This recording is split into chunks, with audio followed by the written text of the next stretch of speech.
영국 대사 콜린 크룩스가 25년간의 외교관 생활을 마친 후 그의 결정에 대해 알려지자 영국 대사관과 영국이 큰 충격을 받았습니다. 영국의 BBC, 파이낸셜 타임즈 등의 영국 언론과 한국의 텔레비전, 신문, 그리고 심지어 유재석, 조세호가 진행하는 유퀴즈까지 나오는 일이 벌어졌습니다. 도대체 그가 어떤 일이 있었기에 큰 화제를 가져와 사람들에게 충격을 주었을까요? 오늘은 콜린 크룩스 영국 대사의 비밀을 파헤쳐 보겠습니다. 시작에 앞서 구독, 좋아요 눌러주시면 이 영상을 만드는데 큰 힘이 됩니다. 끝까지 보시고 궁금사항이 있으면 댓글을 달아주세요. 성실히 답하겠습니다. 바로 가겠습니다. 저는 콜린 크룩스입니다. 1995년 32살의 나이로 주한 영국 대사관 외교관으로 발령받았을 때가 생각납니다. 한국에 대해 알고 있던 것이라곤 교과서에서 배운 내용과 뉴스에서 본 몇 가지였는데 어느 날 한국 다큐를 보는 순간 한국에 관심을 갖고 한국어를 공부했지요.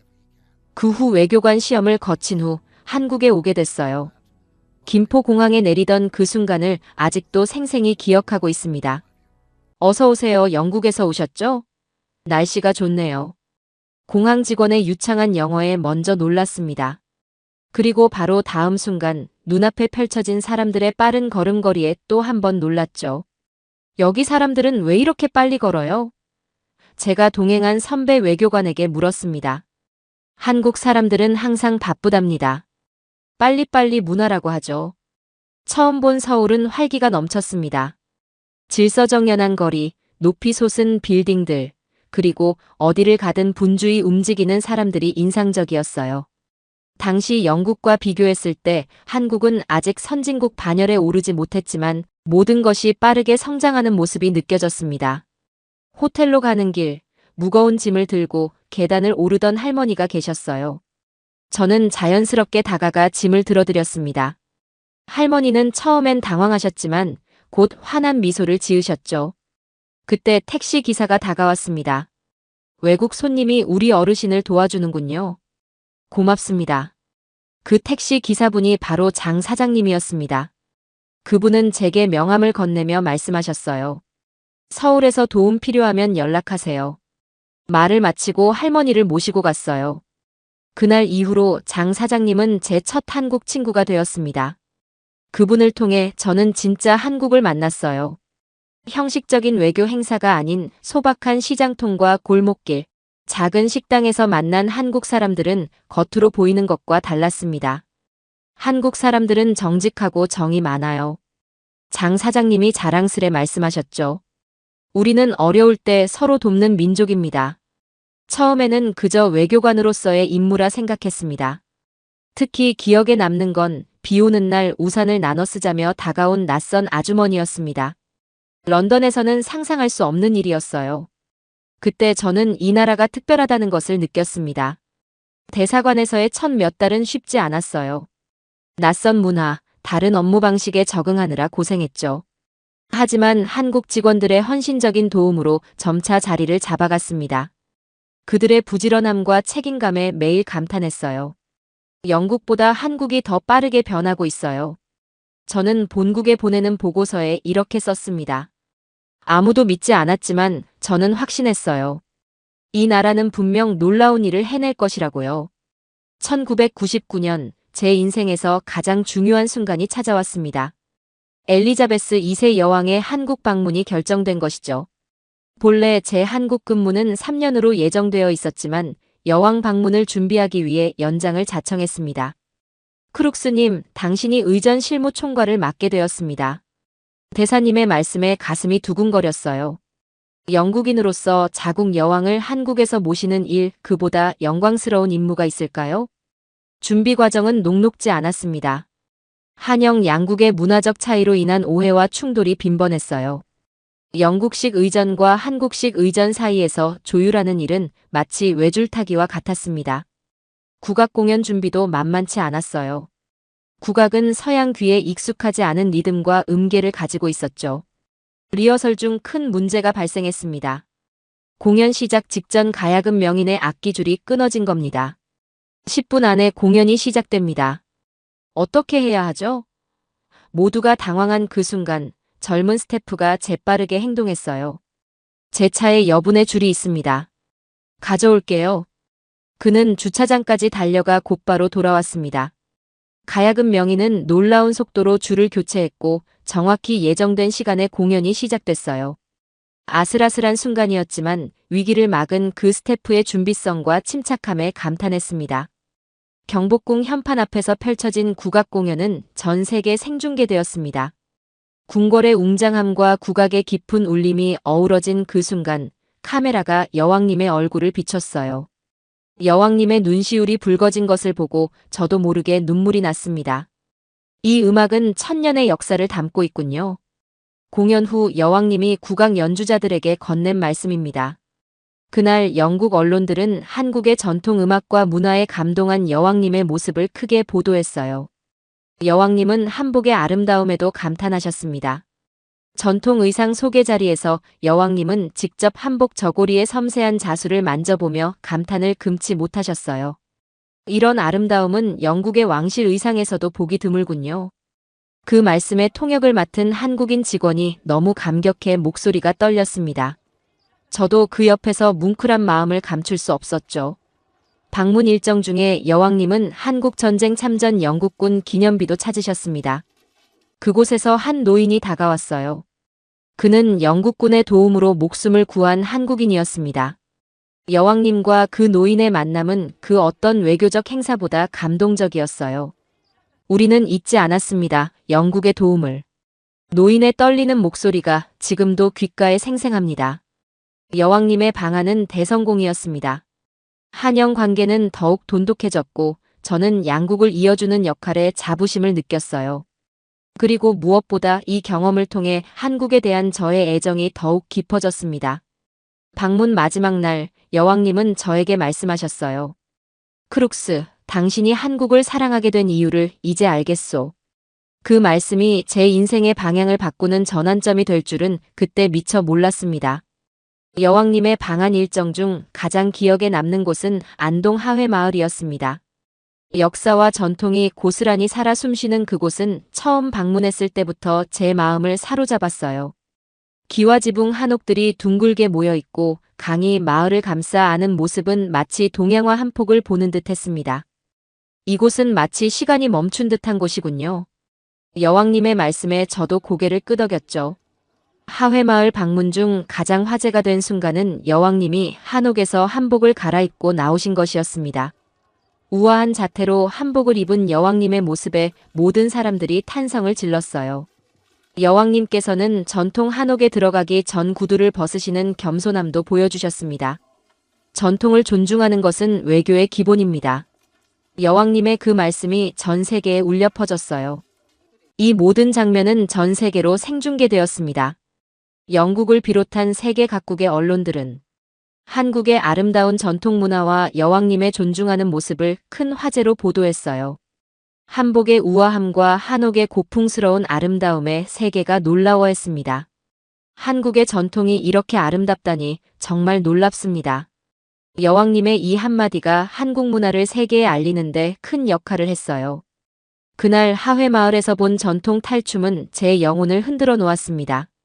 양반탈, 선비탈, 분해탈을 쓴 춤꾼들이 펼치는 이야기는 언어를 초월해 저에게 다가왔어요. 풍자와 해학, 그리고 깊은 인생의 지혜가 담긴 그 공연에 저는 완전히 매료되었습니다. 이 탈춤은 단순한 공연이 아니라 서민들의 삶과 철학을 담고 있군요. 여왕님께 설명드리면서 제 목소리에도 감동이 묻어났어요. 여왕님의 방문이 끝난 후에도 저는 개인적으로 하회마을을 찾았습니다. 한 번, 두 번. 어느새 10번이 넘었어요. 매번 방문할 때마다 새로운 발견이 있었습니다. 그곳에서 저는 영국 귀족 문화와 비슷한 품격을 느꼈어요. 형식과 예법을 중시하면서도 그 안에 담긴 인간적인 따뜻함이 있었습니다. 영국 귀족들은 겉으로는 격식을 차리지만 속으로는 인간적인 교류를 중시합니다.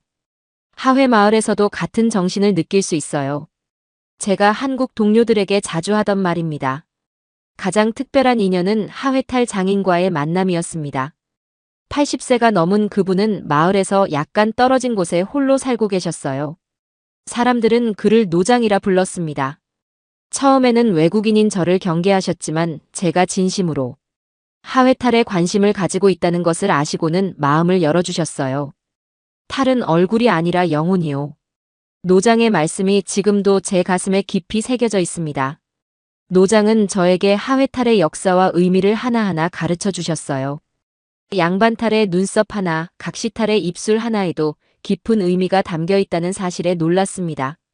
그리고 어느 날 그분은 저에게 작은 탈을 하나 선물해 주셨어요. 이 탈은 당신의 영혼을 담을 것이요. 한국의 정신을 잊지 말게. 그 순간 저는 깊은 감동을 느꼈습니다. 외국인인 제가 한국의 전통 속으로 초대받은 것 같았어요.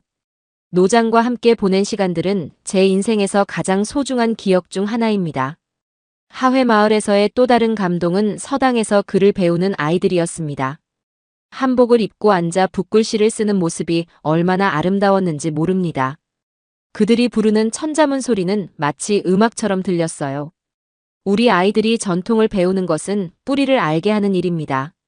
서당 훈장님의 말씀이 깊은 울림을 주었어요. 하회마을은 제게 단순한 관광지가 아니었습니다. 그곳은 제 영혼의 쉼터였어요.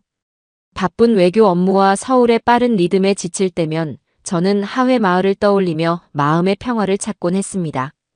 특히 노장이 알려주신 탈춤의 의미는 제 외교관 생활에도 큰 도움이 되었어요. 표면적인 말과 행동 뒤에 숨겨진 진짜 의미를 읽는 법을 배웠습니다. 하회마을은 제게 한국을 이해하는 열쇠를 준 소중한 장소였어요. 영국에도 이런 마을이 있다면 얼마나 좋을까요? 자주 하던 생각입니다. 2018년 제게 새로운 임무가 주어졌습니다. 주북한 영국 대사로의 발령이었어요. 한국에서의 오랜 경험을 바탕으로 북한을 담당하게 된 것이죠. 평양으로 향하는 비행기 안에서 저는 복잡한 감정에 휩싸였습니다. 같은 민족인데 과연 얼마나 다를까? 이것이 제 머릿속을 맴도는 질문이었어요. 평양에 도착한 첫 인상은 충격적이었습니다. 서울과는 너무나 다른 풍경이 펼쳐졌어요. 조용하고 텅 빈 거리, 규칙적으로 줄지어 선 건물들, 그리고 경직된 사람들의 표정까지. 마치 시간이 멈춘 듯한 느낌이었습니다. 여기는 마치 박제된 시간 속에 갇힌 듯합니다. 첫 보고서에 이렇게 적었죠. 반면 한국은 살아있는 진화라고 표현했어요. 그 차이가 너무나 선명했습니다. 평양에서의 일상은 엄격한 통제 속에 이루어졌어요. 외출할 때마다 동행인이 따라붙었고 대화는 항상 누군가가 듣고 있다는 느낌이 들었습니다. 북한 주민들과의 자연스러운 교류는 거의 불가능했어요. 오늘은 어디를 방문하고 싶으신가요? 제 동행인이 매일 아침 묻곤 했지만 사실 모든 일정은 이미 짜여 있었습니다. 북한 주민들의 생활 모습은 더욱 충격적이었어요. 자유롭게 이동할 수도 없고 직업을 선택할 자유도 없었습니다. 경제적 어려움은 말할 것도 없었죠. 그들의 표정에서 읽히는 억압된 삶의 흔적이 제 마음을 아프게 했어요. 이곳 사람들은 외부 세계에 대한 정보가 너무 제한되어 있습니다. 제가 본국에 보낸 보고서의 일부입니다. 통제된 언론과 문화 속에서 그들은 자신들이 얼마나 고립되어 있는지조차 알지 못했어요. 어느 날 북한 관료들과의 공식 회식 자리가 있었습니다. 그 자리에서 김치 담그기 체험을 하게 되었어요. 배추에 양념을 바르는 과정을 함께하며 잠시나마 인간적인 교류가 이루어졌습니다. 영국에도 이런 발효 음식이 있나요? 한 관료가 물었어요. 아니요, 김치는 세계적으로 독특한 음식입니다. 건강에도 매우 좋다고 들었어요. 제가 대답하자 그들의 얼굴에 잠시 자부심이 스쳤습니다. 그 순간만큼은 정치적 긴장감을 넘어 문화적 교류가 이루어졌어요. 하지만 그런 순간은 너무나 드물었습니다. 대부분의 시간은 엄격한 의전과 형식적인 대화로 채워졌죠. 북한에서의 3년은 제게 한국의 소중함을 더욱 깊이 깨닫게 해주었습니다. 같은 언어, 같은 문화적 뿌리를 가진 두 나라가 이토록 다른 길을 걸어온 것이 안타까웠어요. 평양에 있는 동안 저는 매년 한 번씩 서울을 방문할 기회가 있었습니다. 그때마다 느끼는 충격은 더욱 컸어요. 활기찬 거리, 자유롭게 의견을 나누는 사람들, 끊임없이 변화하고 발전하는 도시의 모습이 더욱 생생하게 다가왔습니다. 특히 기억에 남는 것은 한국으로 돌아와 참석한 김장 문화체험이었어요. 북한에서의 형식적인 김치 담그기와는 달리 한국의 김장은 가족과 이웃이 함께 모여 웃고 떠들며 진행되는 축제 같았습니다. 이게 진짜 김장이구나 생각하며 감격했어요. 평양에서 서울로 돌아올 때마다 느끼는 것은 한국이 얼마나 자유롭고 역동적인 나라인지였습니다. 북한 주민들이 알지 못하는 자유와 기회의 땅이 바로 남쪽에 있다는 사실이 더욱 안타깝게 느껴졌어요. 북한과 한국의 차이는 단순한 경제적 격차가 아닙니다. 그것은 자유와 억압, 변화와 정체의 차이입니다. 제가 한 강연에서 한 말입니다. 평양에서의 임무를 마치고 다시 서울로 돌아왔을 때 저는 마치 색깔 있는 세상으로 돌아온 듯한 느낌이었습니다. 거리의 네온사인, 카페에서 자유롭게 대화하는 사람들, 밤늦게까지 불이 꺼지지 않는 도시의 활기가 얼마나 소중한지 새삼 깨달았어요. 북한에서 돌아오니 어떤가요? 한국 친구가 물었습니다. 이제야 진짜 집에 돌아온 것 같아요. 제 대답에 친구는 깊이 공감했습니다. 한국과 북한을 모두 경험한 외교관으로서 저는 한국의 놀라운 성장에 대해 더 깊이 생각하게 되었습니다. 제가 처음 한국에 왔던 1995년과 비교해도 발전 속도는 경이로웠어요. 그래서 저는 대한민국은 왜 이렇게 강한가? 라는 주제로 연구를 시작했습니다. 한국은 어떻게 이렇게 빠르게 성장할 수 있었을까요? 이 질문에 답하기 위해 저는 다양한 데이터를 수집했어요. 먼저 눈에 띈 것은 세계 최고 수준의 인터넷 속도였습니다. 서울 어디서나 초고속 인터넷이 가능했어요. 영국에서는 시골에 가면 인터넷이 끊기는 경우가 많았는데 한국은 산속 작은 마을에서도 문제없이 연결되었습니다. 한국의 디지털 인프라는 세계 최고입니다. 제가 영국 본부에 보낸 보고서의 첫 문장이었어요. 다음으로 놀라웠던 것은 한국인의 근면성이었습니다. 경제협력개발기구 자료에 따르면 한국은 최장 근무 시간을 기록하고 있었어요. 새벽부터 밤늦게까지 일하는 한국인들의 모습은 때로는 안타깝기도 했지만 그 열정만큼은 감탄할 수밖에 없었습니다. 영국 사람들이 퇴근한 시간에도 한국의 사무실은 불이 환하게 켜져 있습니다. 이것이 제가 영국 친구들에게 자주 하던 말이었어요.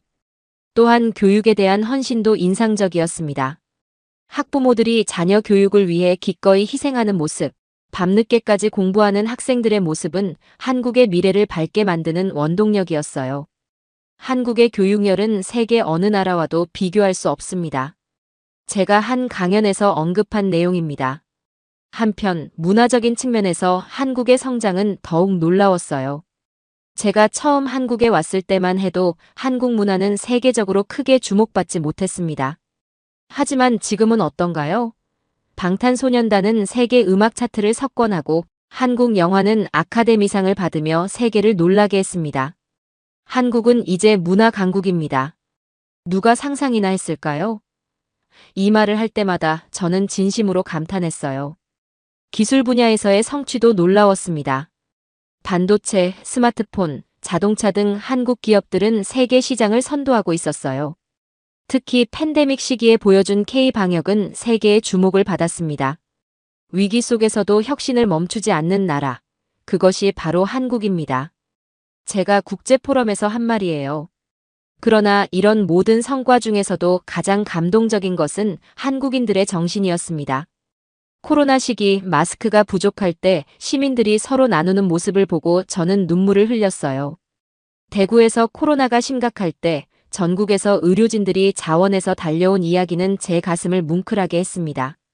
정부의 지시가 아닌 시민들의 자발적인 참여와 협력이 위기를 극복하는 원동력이었어요. 영국에서라면 상상하기 어려운 일입니다. 제가 영국 언론과의 인터뷰에서 말했죠. 또 하나 중요한 점은 한국의 민주화 과정이었습니다. 군사 독재에서 민주주의로의 전환, 그리고 그 짧은 시간 안에 이룬 경제적 성장은 세계 역사에서도 유례를 찾기 어려운 일이었어요. 한국은 경제 성장과 민주화를 동시에 이룬 모범 사례입니다. 제가 영국 의회에서 강연할 때 강조한 내용이었습니다. 제가 결론 내린 한국의 강점은 단 한마디로 표현할 수 있었어요. 바로 절대 멈추지 않는 힘이었습니다. 어떤 어려움이 와도 포기하지 않고 더 나은 미래를 향해 계속 나아가는 정신이야말로 한국의 진정한 강점이었어요. 한국인들은 불가능을 가능으로 바꾸는 민족입니다. 이것이 제가 한국에 대해 내린 결론이었습니다. 오랜 외교관 생활 동안 많은 나라를 방문했지만 한국처럼 짧은 시간에 이토록 큰 변화를 이룬 나라는 본 적이 없었어요. 그래서 저는 한국을 더 깊이 이해하기 위해 지방 곳곳을 찾아다니기 시작했습니다. 대사로서의 공식 일정 외에도 저는 한국의 곳곳을 다니며 일반 시민들을 만나기 시작했습니다. 화려한 서울의 모습 너머에 있는 진짜 한국을 보고 싶었어요. 그래서 휴가를 내서 지방 도시들을 방문했습니다. 첫 번째로 찾은 곳은 울산의 조선소였어요. 세계 최대 규모의 배를 만드는 그곳에서 저는 30년 경력의 용접 기술자 김기철 씨를 만났습니다. 그의 두꺼운 손과 그을린 얼굴에는 한국의 산업화 역사가 새겨져 있었어요. 우리가 만든 배는 전 세계 바다를 누빕니다. 김기철 씨가 자랑스럽게 말했어요.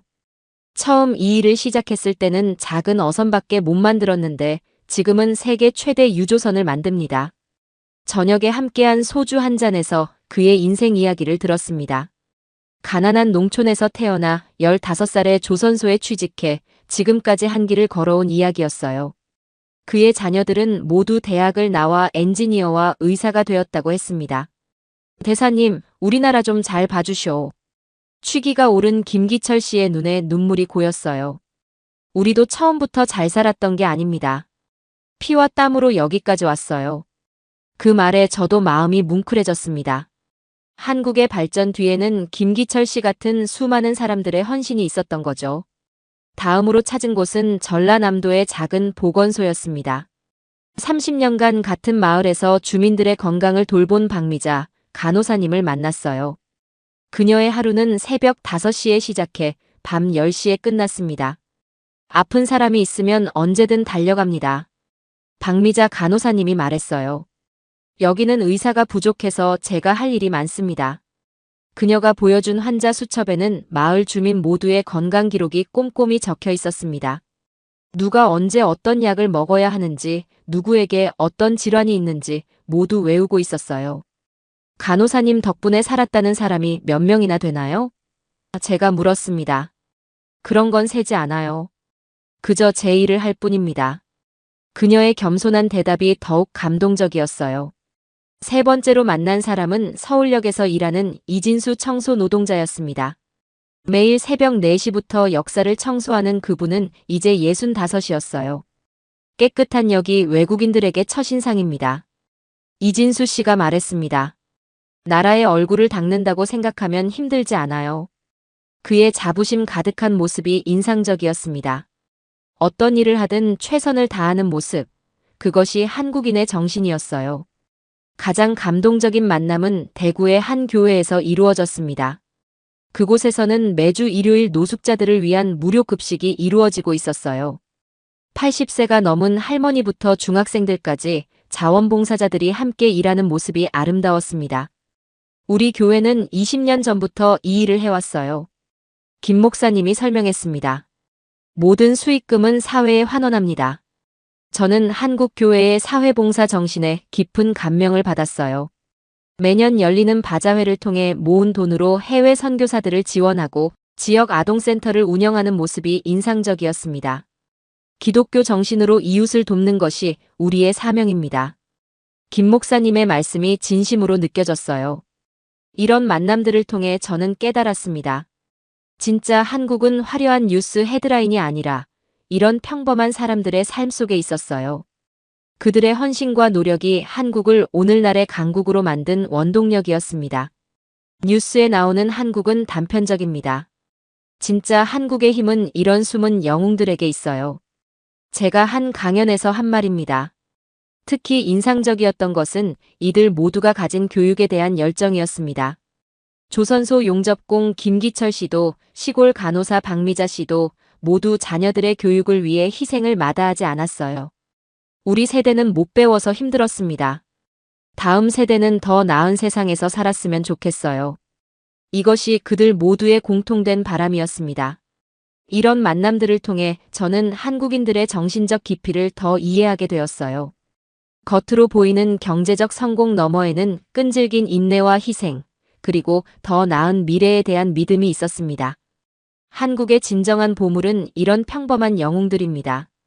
제 마음속에 깊이 새겨진 생각이었어요. 외교관 생활을 하다 보면 예상치 못한 상황에서 본국을 대표해야 할 때가 있습니다. 어느 날 저는 특별한 자리에 초대받았어요. 한국인과 결혼한 영국인 친구의 집들이었죠. 그곳에서 일본에서 오신 장모님을 만나게 되었습니다. 크룩스 대사님도 오셨군요. 영광입니다. 친구의 아내가 반갑게 맞아주었어요. 식사 자리는 처음엔 화기애애했습니다. 다양한 국적의 사람들이 모여 음식과 문화에 대해 이야기했어요. 그러다 대화 주제가 자연스럽게 한국과 아시아의 현재 상황으로 넘어갔습니다. 일본은 오랫동안 아시아의 리더였습니다만 요즘은 한국도 많이 발전했더군요. 일본인 장모님이 말했어요. 그러나 그 말투에는 미묘한 뉘앙스가 담겨 있었습니다. 그렇지만 한국은 아직 미숙한 나라 아니냐? 장모님이 이어서 말했죠. 경제적으로는 성장했을지 몰라도 문화적 깊이나 국제적 영향력은 아직 부족하지 않나요? 순간 식탁 주변의 공기가 얼어붙었습니다. 친구의 한국인 아내는 당황한 표정이었어요. 저는 외교관으로서 이런 상황을 자주 겪어왔기에 침착하게 대응했습니다. 사실 제가 본 한국은 이미 여러 분야에서 세계 표준을 이끄는 나라입니다. 제가 차분히 말했어요. 한국의 기술, 문화 콘텐츠, 그리고 민주주의의 발전 속도는 놀랍습니다. 장모님의 표정이 약간 굳어졌습니다. 구체적인 예를 들어주실 수 있을까요? 저는 준비된 외교관답게 사실에 기반한 예시들을 말했습니다. 한국은 세계 최고의 인터넷 인프라를 갖추고 있습니다. 정보기술 분야에서는 이미 일본을 앞서고 있어요. 반도체, 스마트폰 시장에서도 한국 기업들이 선두를 달리고 있습니다. 장모님은 여전히 의심스러운 표정이었어요. 하지만 문화적인 면에서는 어떤가요? 일본 문화는 수세기 동안 발전해왔잖아요. 제가 미소를 지으며 대답했습니다. 장모님, 요즘 유럽에서 가장 인기 있는 음악이 뭔지 아세요? 바로 한국의 K-팝입니다. 영화와 드라마도 전 세계적으로 큰 인기를 끌고 있어요. 옥스퍼드 사전에 한국어 단어들이 속속 등재되고 있습니다. 대화가 계속되면서 저는 한국 청년의 스타트업 성공 이야기를 들려드렸어요. 30살의 젊은이가 개발한 인공지능 앱이 실리콘밸리에서 수천억 원에 인수된 사례였습니다. 이런 혁신 정신이 바로 한국의 미래입니다. 옛날 식민지 시대를 생각하면 정말 천지가 개벽한 것이 대한민국이라고 할 수 있어요. 제 말에 장모님의 표정이 조금씩 바뀌기 시작했습니다. 특히 인상적이었던 것은 한국의 코로나 대응에 관한 이야기였어요. 한국의 방역 시스템은 세계적인 모범 사례가 되었습니다.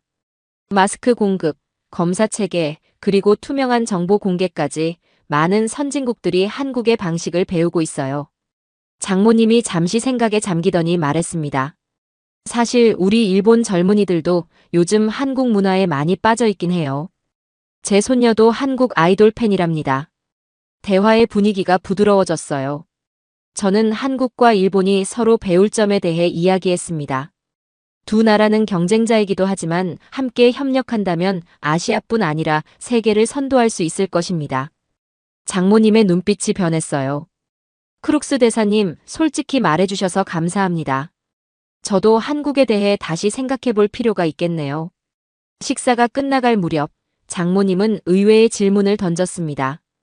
대사님은 왜 이렇게 한국을 좋아하세요? 영국인인데도 한국을 이렇게 옹호하시는 이유가 궁금해요. 저는 잠시 생각하다가 진심을 담아 대답했습니다. 저는 외교관으로서 많은 나라를 방문했어요. 하지만 한국처럼 짧은 시간에 이토록 극적인 변화를 이룬 나라는 본 적이 없습니다. 전쟁의 폐허에서 민주주의와 경제 강국으로 성장한 역사는 정말 감동적이에요. 저의 진심 어린 대답에 장모님도 고개를 끄덕였습니다. 오늘 대화를 통해 많은 것을 배웠습니다.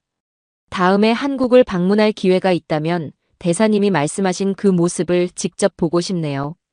그날의 대화는 단순한 논쟁이 아니라 서로를 이해하는 시간이 되었어요. 한 나라의 대사로서 저는 사실과 경험을 바탕으로 한국의 가치를 전달할 수 있어 기뻤습니다. 한국이 통일된다면 세계 3대 강국이 될 것입니다. 그런 저력이 있는 나라가 바로 한국입니다. 헤어지기 전 제가 한 말에 장모님은 깊이 생각하는 표정이었어요. 집으로 돌아오는 길, 저는 오늘의 대화를 되새겼습니다. 한국에 대한 제 마음이 더욱 확고해지는 순간이었어요. 외교관으로서의 공식 임기가 끝났을 때 저는 중요한 결정을 내려야 했습니다.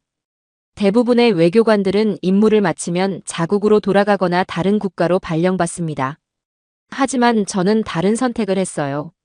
서울에 남기로 한 것입니다. 콜린, 정말 한국에 정착할 생각이요? 영국 외무부 동료들이 놀라워했습니다. 네, 제 마음의 고향을 찾았어요. 제 대답은 단순했지만 진심이었습니다. 저는 종로구 북촌 한옥마을에 작은 한옥을 구입했어요. 수백 년의 역사를 간직한 그곳에서 새 삶을 시작했습니다. 처음에는 많은 것이 낯설었어요. 좁은 골목길, 마당에 작은 나무, 창을 통해 들어오는 아침 햇살까지. 하지만 그것들이 제 일상이 되어갔습니다. 대사님이 한옥에 사신다고요? 많은 한국인들이 신기해했어요. 이제는 그냥 콜린이라고 불러주세요. 저는 이제 그냥 이웃사촌입니다. 제가 웃으며 대답했죠. 은퇴 후에도 저는 여전히 바빴습니다. 한국의 아름다움과 문화를 세계에 알리는 일에 열정을 쏟았어요. 다양한 국제 행사에서 한국을 소개하고 외국 인사들이 방문할 때 비공식 가이드 역할을 했습니다. 이 나라는 표면적으로 보이는 것보다 훨씬 깊고 풍요로운 문화를 가지고 있습니다. 제가 항상 강조하는 말이었어요. 특히 하회마을을 방문하는 외국인들을 안내하는 일을 즐겼습니다. 그곳에서 만난 노장과의 우정은 계속되었어요. 그는 저에게 더 많은 하회탈을 만드는 법을 가르쳐 주셨고, 저는 그 기술을 외국인들에게 전수했습니다. 탈은 단순한 장식품이 아니라 우리 내면의 다양한 모습을 보여주는 거울입니다. 이것이 제가 항상 설명하는 내용이었어요. 한국 생활에 완전히 적응하기까지는 시간이 걸렸습니다. 언어의 장벽, 문화적 차이, 때로는 외국인으로서 느끼는 소외감도 있었어요. 하지만 이웃들의 따뜻한 배려와 정성이 그런 어려움을 이겨낼 수 있게 도와주었습니다. 콜린 씨, 우리 집에서 같이 식사해요. 옆집 할머니의 초대가 얼마나 큰 위로가 되었는지 모릅니다. 김치 담그는 법, 된장찌개 끓이는 법을 배우면서 저는 더욱 한국 문화에 녹아들었어요. 매주 토요일에는 동네 노인회관에서 한국어를 가르치며 보람을 느꼈습니다. 영국에서 온 한국 사람이 왔네. 동네 어르신들이 저를 그렇게 부를 때마다 제 가슴은 뿌듯했어요. 한국에 정착하면서 가장 기뻤던 순간은 한복을 입고 찍은 여권 사진이었습니다. 물론 공식 서류용은 아니었지만 제 마음을 담은 상징적인 행동이었어요. 나는 마음으로는 이미 대한민국 국민입니다. 그 사진을 보여주며 항상 이렇게 말했습니다. 삶의 작은 순간들이 모여 저를 변화시켰어요. 아침마다 동네 할아버지들과 함께하는 태극권, 시장에서 정겹게 나누는 대화, 김장철에 이웃들과 함께 담그는 김치. 이런 일상이 제 정체성을 바꾸어 놓았습니다. 한국은 정말 위대한 나라입니다. 이것이 제가 외국인들에게 항상 하는 말이었어요. 그리고 앞으로 한국이 세계의 중심이 될 것입니다. 한국에 대한 제 애정은 날이 갈수록 깊어졌습니다. 특히 한국의 통일 가능성에 대해 진지하게 생각했어요. 북한에서의 경험을 바탕으로 저는 통일된 한국의 잠재력을 확신했습니다. 만약 한국이 통일된다면 세계 3대 강국이 될 것입니다. 그런 저력이 있는 나라가 바로 한국입니다. 제가 국제포럼에서 자주 하는 말이었어요. 한국 생활 중 가장 감동적인 순간은 한국 전쟁 참전 용사들을 만났을 때였습니다. 영국에서 온 노병들이 한국을 방문했을 때 저는 그들의 통역을 자청했어요. 그들이 한국의 발전된 모습을 보고 감격해하는 모습에 저도 눈물을 흘렸습니다. 우리가 지켜낸 나라가 이렇게 아름다워졌구나. 한 노병의 말이 가슴에 깊이 남았어요. 이제 저는 두 개의 고향을 가진 사람이 되었습니다. 런던과 서울, 두 도시 모두 제 마음의 일부입니다. 하지만 점점 더 많은 시간을 서울에서 보내고 있어요. 어떻게 이렇게 한국을 사랑하게 되셨나요? 많은 사람들이 저에게 묻습니다. 제 대답은 항상 같습니다. 한국은 단순한 나라가 아니라 하나의 정신입니다. 절대 포기하지 않는 의지, 더 나은 미래를 향한 열정, 그리고 깊은 인간애가 있는 곳이죠. 작은 한옥에서 보내는 저녁 시간, 마당에 앉아 달을 바라보며 생각합니다. 이 모든 여정이 우연이 아니었다고요. 영국에서 태어났지만 제 영혼은 이곳 한국에서 완성되었습니다. 나는 이제 진정한 한국 사람입니다. 달빛 아래 저는 조용히 중얼거립니다. 그리고 내일도 그 다음 날도 저는 이 특별한 나라의 아름다움을 세계에 알리는 일을 계속할 것입니다. 그것이 제 삶의 사명이 되었으니까요. 한국은 앞으로 대단한 나라가 될 것입니다. 한국민이 가지고 있는 의지와 저력을 제가 가까이서 보았잖아요. 이 일에 바로 당신이 주인공이니까요. 당신이 잘 되는 것은 바로 한국이 잘 되는 거지요.